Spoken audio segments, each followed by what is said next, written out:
अस्सलाम वालेकुम नाज़रीन, मिली वॉइस के डेली बुलेटिन कौमी शब-ओ-रोज़ में आपका इस्तकबाल है। मैं अब्दुल वहाब। मुल्क भर से अहम खबरों के इस बुलेटिन में हम देखेंगे भारत की अहम खबरें, लेकिन खबरों की तफसील से कबल पेश है चंद सुर्खियाँ।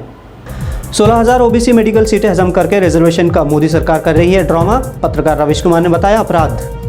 पेगासस के जरिए जासूसी की जद में अब आर्मी, रॉ और BSF के ऑफिसर्स भी, मोदी सरकार खामोश। कांवड़ यात्रा हुई रद्द तो यूपी सरकार बेचने लगी गंगा जल, पोस्ट ऑफिसों में मिल रहा है 120 रुपये लीटर गंगा का पानी। एक तरफ नौजवान है बेरोजगार तो केंद्र सरकार के विभागों में 8,72,000 पद है खाली, राज्यसभा में सरकार ने जारी किए आंकड़े। और राजस्थान में किले पर भगवा झंडा लहराने पर मीना आदिवासी समाज और हिंदुत्व तंजीमें आमने सामने। तालीम और नौजवान किसी भी देश को तरक्की की राहों पर ले जाने के लिए सबसे अहम किरदार अदा करते हैं, लेकिन अगर नौजवानों को तालीम ही से दूर कर दिया जाए तो देश की तरक्की तो छोड़िए अनगिनत मसाइल जन्म लेंगे। कुछ ऐसा ही OBC रिजर्वेशन मामले का भी है। मोदी सरकार ने OBC को रिजर्वेशन देने का ऐलान किया है। सियासतदान अपोजिशन में होते हैं तो वो OBC तबके के लिए रिजर्वेशन के लिए हमदर्द बनते हैं, जबकि कुर्सी पर बैठने के बाद यही अपोजिशन डिक्टेटर बन जाती है। मोदी सरकार के हालिया ऐलान दरअसल 16,000 OBC मेडिकल सीटों का रिजर्वेशन हजम करके रिजर्वेशन देने का ड्रामा है। मशहूर पत्रकार रविश कुमार ने इस मामले पर लिखा कि अदालत का बहाना बनाकर 4 साल तक रिजर्वेशन के ताल्लुक से मोदी सरकार ने कोई फैसला नहीं किया और 16,000 मेडिकल सीटें यानी 16,000 OBC नौजवानों को MBBS में दाखिले में नाकाम होने के बाद रिजर्वेशन देने का ड्रामा कर रही है।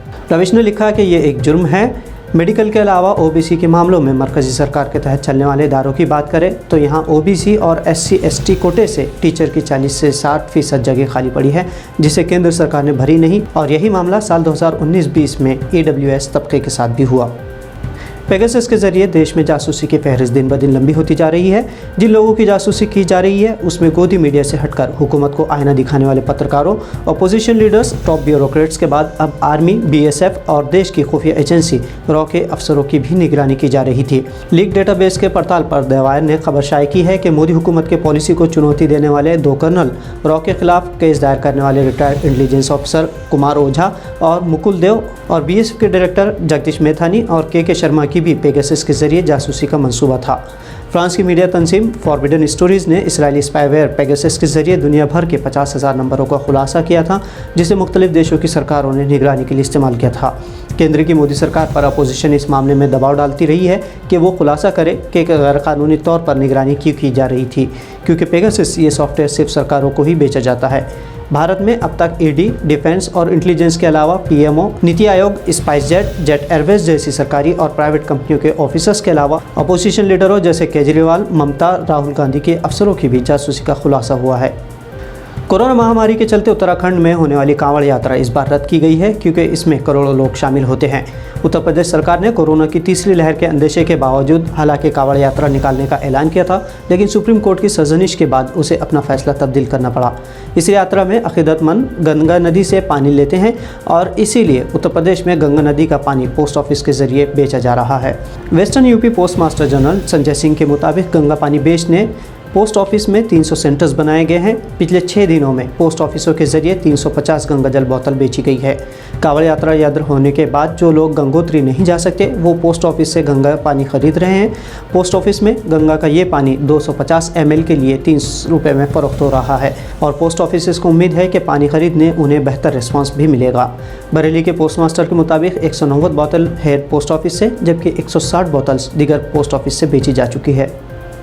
देश में एक तरफ कोरोना के दौरान करोड़ों नागरिक नौकरी कमा चुके हैं, नौजवान शिक्षा भर्ती और दीगर भर्तियों के लिए धरने दे रहे हैं, लाठी खा रहे हैं, तो दूसरी तरफ केंद्र सरकार के मुख्तलिफ विभागों में करीब 8,72,000 पद खाली है। राज्यसभा में एक सवाल के जवाब में केंद्रीय मंत्री जितेंद्र सिंह ने कबूल किया कि मार्च 2020 तक केंद्र सरकार के सभी विभागों में मंजूरशुदा पदों की तादाद 40,04,941 थी। इनमें से 31,32,698 कर्मचारी तैनात थे और 8,72,243 जगह खाली है। इसके अलावा दूसरे मंत्री धर्मेंद्र प्रधान ने बताया कि केंद्रीय शिक्षा मंत्रालय के तहत चलने वाले इदारों में 13,701 जगह खाली है। इंडियन एक्सप्रेस के मुताबिक केंद्र सरकार के तहत चलने वाले इदारों में रिजर्व फोर्स के मामलों में 1 जनवरी 2020 तक SC की 14,366, ST की 12,612 और OBC ज़मरे के 15,088 पोस्ट खाली थे। केंद्र सरकार में मिस्टर मोदी एंड टीम को तकरीबन 7 साल हो चुके हैं, लेकिन केंद्र के अंतर्गत शिक्षण विभाग का भी तकरीबन यही हाल है। शिक्षण विभाग में 61,624 पदों में से 24,945 पद अभी भी खाली हैं, जबकि नॉन टीचिंग पोस्ट की भी तकरीबन 30% जगह खाली है। इससे मौजूदा कर्मचारियों पर बोझ बढ़ गया है। राजस्थान की राजधानी जयपुर में आमगढ़ किले के सबब हिंदुत्व संगठन और आदिवासी मीना समुदाय आमने सामने आ गए हैं।